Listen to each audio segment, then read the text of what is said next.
Hi, I want to work with legs up the wall.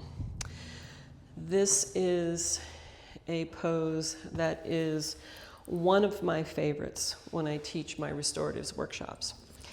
And the reason why is that it does a lot of things. One, taking your legs up the wall moves all of the fluid that probably has collected down in your lower legs and feet during the day of standing, sitting, doing everything that you're doing. You can have some issues going on, right? You can have some swelling, you can have an injury. All of those things that happen to the lower body, which is what holds us up, moves us around, does all of the heavy lifting, right? Most powerful muscles, bones, everything from the belly button down. So one, it's good to get your legs up the wall and get all of that fluid moving so that it comes back down into your abdomen and then recirculates through the body. Two, it can help when you are feeling scattered, when you are feeling stress, when you are overcome with worry or concern or any number of things. It's incredibly helpful for that because getting your legs up the wall is what helps to downregulate your central nervous system. And between the legs moving up the wall and working with a very nice even breath pattern, long full deep inhale, long full deep exhale, can help downregulate your central nervous system. Really good before you go to bed to help you fall asleep.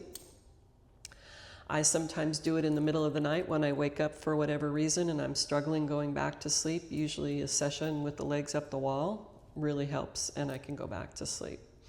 It can also help if you're feeling tired and you've been on your feet too long and you need a little bit of a break. It's a great thing to do because it gets all the blood flow moving through the body once again and pumping up and through the heart and moving back out. A couple of different ways you can do this. One, you can do it without any props and just take your legs up the wall. Two, you can use a yoga block if you want and take your legs up the wall. It's a little firmer. It's a little, it's blocky. It's a block. So you can always cover that up with a blanket if you'd like to. You can use a blanket or two or a pillow or a bolster. And so what I will tell you is that whatever it is that you're using, you want that to be off to the side so that you can get your legs up the wall first and then slide whatever it is you want to use under your low back by pressing your heels into the wall and bending your knees and picking your hips up instead of having to put this somewhere and then try and rearrange your body. So here's the quick down and dirty way to get your legs up the wall. I'm going to move my bolster over here so I've got it off to the side so it's easy for me to grab a hold of and slide underneath. You're going to get up on one hip or one butt cheek, scoot up next to the wall as much as you can.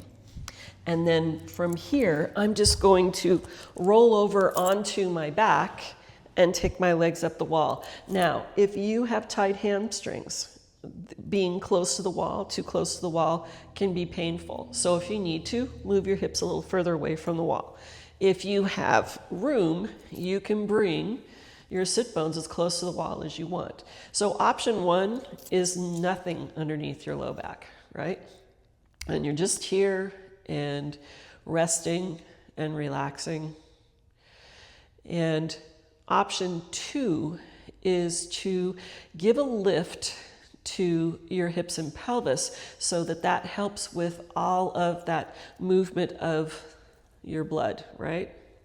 Blood and any other inflammation that you've got going on. So how am I going to get there? I'm going to bend my knees, press my heels into the wall, pick my hips up, slide my bolster underneath, and take my legs up the wall. Now, you can stay here however long sounds good to you. If it feels like you're having to work really hard to hold your legs together, you can use a yoga strap and strap your thighs together If you don't have a yoga strap, you can use the belt off your robe, a tie, a regular belt. You don't want to make it too tight. You just want to have it strong enough so that it can help hold your legs together. Now, that being said, you can also work with bending your knees and bring the soles of the feet to touch and relax this way as well, right? So you're not going to get as much fluid motion moving here, but you can always start out for however long you want your feet up, and then you can move into this space because it does allow the hips and pelvis to relax and open. So as I said, you can stay here. I would stay at least 5 minutes, but you can stay as long as you choose, because it really is so good for your body. It's so good, especially if you've been on your feet too much and they're swollen. I've had friends going to Europe where it's hot and not necessarily wearing the best shoes and ending up with very swollen feet. So this is a great way to just help revive the legs, the feet, the toes, the ankles, right? And just give yourself a break. It's such a great thing, and it just really does work with your central nervous system to help with that down regulation. So, and then the way to get down is bend your knees, press the heels into the wall, push anything out from underneath your low back, and then you're going to roll over onto one side or the other. It doesn't matter which one. I want you to take about 4 or 5 breaths here, just to kind of let the body normalize back to the legs no longer being up the wall, and then slowly press yourself up to a seated space. And as I said, you can stay there as long as you want. As long as it feels good, you can keep your legs up the wall, and you might feel refreshed, or you might feel like it's time to go to bed. So either one works. If you have any questions, let me know.